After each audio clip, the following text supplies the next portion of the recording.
নমস্কাৰ। আজি মই উপস্থিত আছোঁ কাকপথাৰ সৰুমেচাই গাঁৱত। আজি মই মাহীহঁতৰ ঘৰত আছোঁ। আমাৰ মাহী আছে, বৌ আছে, মহা আছে।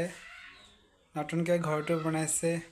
বহুত ভাল লাগিছে, ইমানখিনি কষ্ট কৰি ইমান সফল হৈছে, ভাল লাগিছে। এনেকৈ সদায় কাম কৰি যাওক আৰু সকলো কামত যাতে সফলতা লাভ কৰে তাৰে কামনা কৰিছোঁ। ইমানখিনি কষ্ট কৰি আগবাঢ়িছে, সঁচাকৈ বহুত লেখত ল'বলগীয়া। ব'লকচোন যাওঁ, আমাৰ মাহীজনীয়ে কিমান কষ্ট কৰি কেনেকুৱা ধৰণৰ সমস্যাৰ সন্মুখীন হৈ ঘৰটো বনাইছে, কি প্ৰকাৰে ঘৰটো বনাইছে, ব'লক এবাৰ সুধি লওঁ। ব'লকচোন। এয়া মোৰ কাষত আছে মাহী। কওকচোন আপোনাৰ খা খবৰ কেনেকুৱা, বিহু যা যোগাৰ কেনেকুৱা চলিছে কওক। কিনো ক'ম আৰু, বিহু যা যোগাৰ কৰিছোঁ আৰু ধান বনাইছোঁ, পিঠা কুটাম, তিলৰ লাড়ু বনাম আৰু কি বনামনো, তিল পিঠা বনাম, ঘিলা পিঠা বনাম। এবাৰ পিছে বিহুৰ বতৰত বিহুৱান বৈছেনে? বিহুৱান বৈছেনে এবাৰ? বৈছোঁ। কি বৈছে? ফুলাম গামোচা বলোঁ, পাগুৰি বলোঁ, চেলেং কাপোৰ বলোঁ। সঁচাকৈ আমাৰ মাহীয়ে বহুত ধুনীয়া ধুনীয়া কাপোৰ বব জানে। এখন গামোচা মোকো দিলে ইতিমধ্যে, বিহু বুলি আপোনালোকক নাই দেখুওৱা দেই।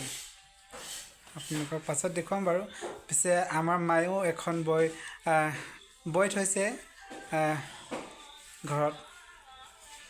মোলৈ এখন আনিবা দেই। আনিম মায়ে বোৱা মায়ে ফুলাম গামোচা মোলৈ এখন আনিবা। মায়ে কৈছে মাহীকো দি দিবা লাগিব বুলি কৈছে এখন। তাৰপিছত বাকী আপোনালোকৰ খবৰ খাতি কওকচোন কেনেকুৱা?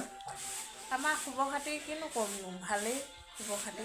তাকে আজি বহুত দিনৰ মূৰত মাহী বুলি ঘৰলৈ আহিছোঁ। মাহী আছে যে, তাকে বহুত দিন অহাই নাছিলোঁ, 6 মাহ মানেই হ'ল।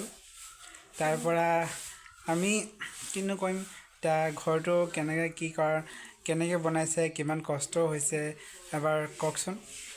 কেনেকুৱা ধৰণৰ কষ্টটো বহুত কষ্ট হ'ল। মহায়ে চব কৰিব লাগে। দাদাহঁতে থাকে অৰুণাচলত, দাদা 2জন অৰুণাচলতে থাকে, বৌ থাকে, মই থাকোঁ, মহা থাকে, এনেকৈ বনালে আৰু। সঁচাকৈ এখন ঘৰ বনাবলৈ বহুত কষ্ট হয়। বহুত কষ্ট। বস্তু বাহানি কিনিবলৈ সহজ, কিন্তু কিনিবলৈ টান, বনাবলৈ বহুত টান। হয়। আজিকালি মিস্ত্ৰী খৰচ সঁচাকৈ বহুত আহি পৰে। 500-600 তলত কামেই নকৰে। এজন যোগালীকে লাগে 450। 500, যোগালীজনৰ 500, 600 টকা মিস্ত্ৰীজনৰ, ইমানটো যায়। বাকী কথা পাতিলোঁ, এতিয়া কিনো বনাইছে, কি আছে মাহীহঁতৰ ঘৰৰ পাছফালে। ব'লকচোন যাওঁ এবাৰ চাওঁগৈ। মোৰ লগত মাহীও যাব। ব'লা। ব'লক।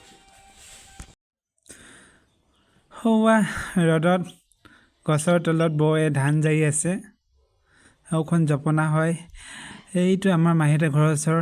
এইটো নতুনকৈ ঘৰ বনাইছে, পকা ঘৰ মাহীহঁতে ঘৰ বনাইছে।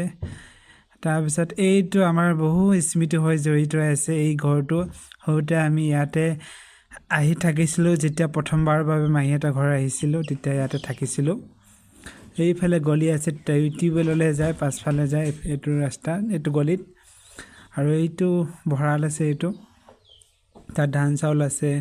তাৰপৰা সেইটো ৰাস্তা দেখিছে নহয়, সেইটো ৰাস্তা পথাৰলৈ যায়। চাওকচোন, চাওক ইমান ধুনীয়া। সঁচাকৈ বহুত স্মৃতি জড়িত হৈ আছে। এতিয়া মাহী নাহিলে, মাহী আহিব বুলি ভাবিছিলোঁ, বিশেষ কাম থকাৰ বাবে নাহিলে বাৰীৰ পাছফাললৈ।